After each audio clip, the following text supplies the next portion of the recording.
So I want to get your view on what I'm going to share. A couple of years ago, I had like a crisis, and that I now see that there were many narratives, and there was a lot of psychological pain. So I started this search at that point, and I tried, I did all sorts of meditations and many hours a day, and then I got really tired. I was like, my God, of course I was progressing in kind of a progressive way, but I'm like, I'm not getting anywhere here. So I suddenly found another, I was following, anyway, I found another teacher. I found Gangaji and Papaji, and just, I was open to that, and the radicalness of just stopping the mind, doubting, and all of that, and still in myself there is this doubt of what they share. And even Gangaji recently told me to, whatever practice that you have is just a hope that you're going to get something out of it. You're going to get peace. And I see, I believe that in a certain level, but a part of me doesn't also. It's like, I need to keep going. I need to keep practicing, and I've done many of your meditations recently. But there is this fight with practicing and not practicing, and I'm just like, there is this thoughts going on about. So, yeah, I even had a dream recently where I saw Muji. I was in a forest with him, and he was telling me, I was wearing these headphones, and he was telling me, like, you don't need to try so hard. It's much more simple. You don't need to do anything. And then I took off the headphones, and I could hear him more. Same message. And then what I noticed is, if I don't take time to be silent, to sit, my mind goes like on 100 million miles per hour, and I exhaust myself in activity and things, So, I don't know. What do you think about this?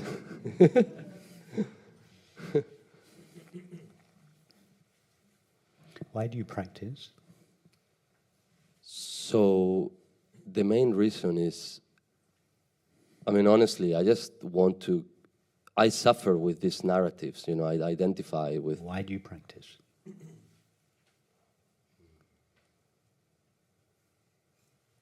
just want to feel free of pain. This is... So you're practicing in order to have some experience in the future that is not present now. Is that right? You're looking for some experience that might happen if you practice long enough and hard enough. You might find that in, 3 months' time? Or yeah, that's what I notice. Is that right? Yeah, I don't want to have these thoughts that... If you're practicing in order to find or have an experience that is not present now, even if you find that in 3 months or three years' time, it will leave you. By definition. But see that clearly. You're young. Don't spend the rest of your life looking for something that might come in the future, and which indeed you may find, because it will disappear. Whatever you find will disappear.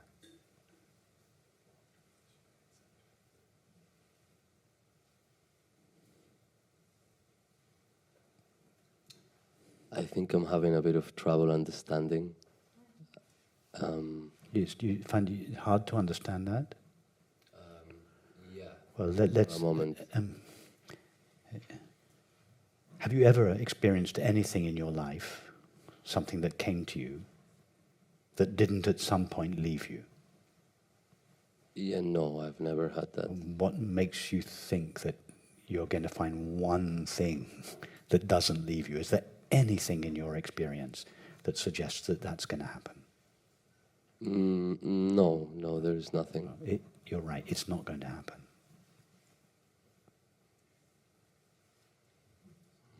Just see that clearly. Have the courage to see that clearly. Anything you find in the future, anything that comes to you in the future as a result of your practice, however marvelous it is, it will leave you.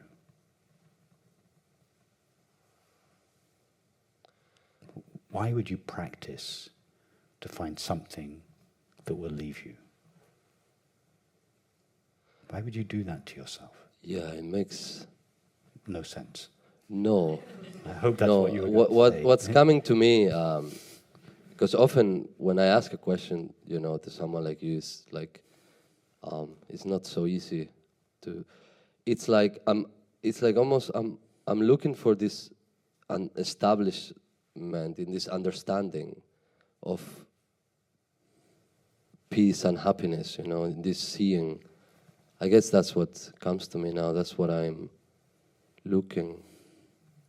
And many times I've been in touch, if you can say that. Yeah. Tell us about your being.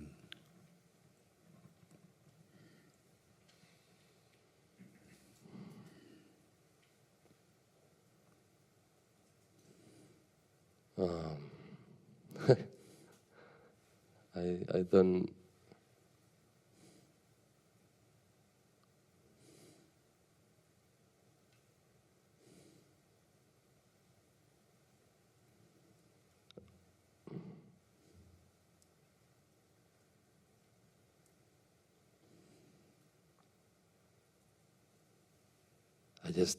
I'm here. Yes, I am. Keep going.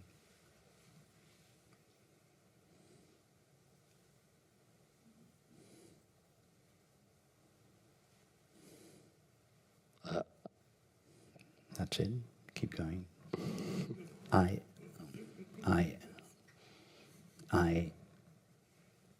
That's it.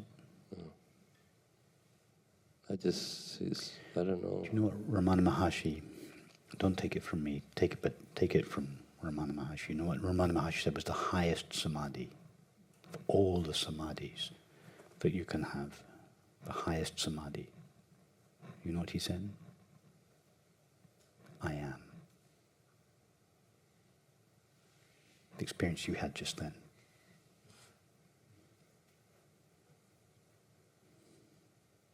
How many hours a day do you need to practice in order to have the experience you had just then? Or how many teachers do you need to go and see? Not many. Not any. No, if I stop, honestly, I see it. It's just when life gets uncomfortable that. Don't go back to life being uncomfortable. Go back to your being. Even when life is uncomfortable, your being is no less present than it is now.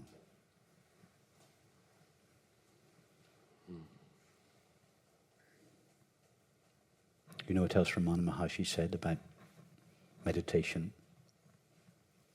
He said, don't meditate. Don't meditate. Just be.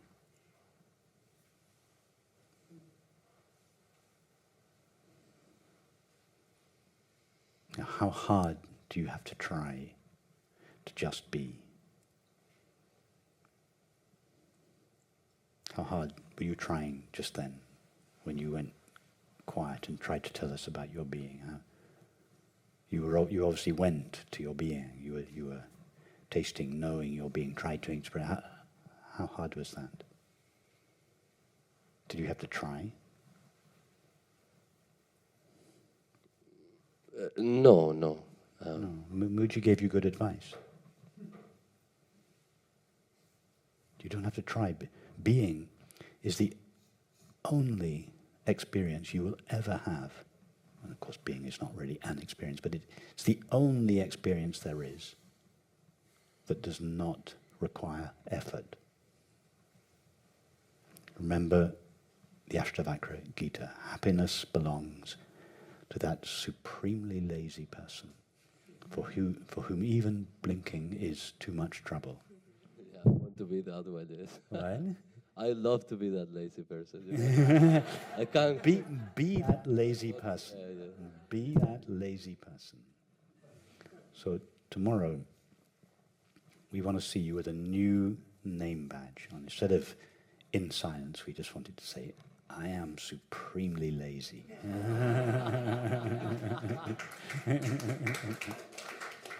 Oh, thank you, Rupert.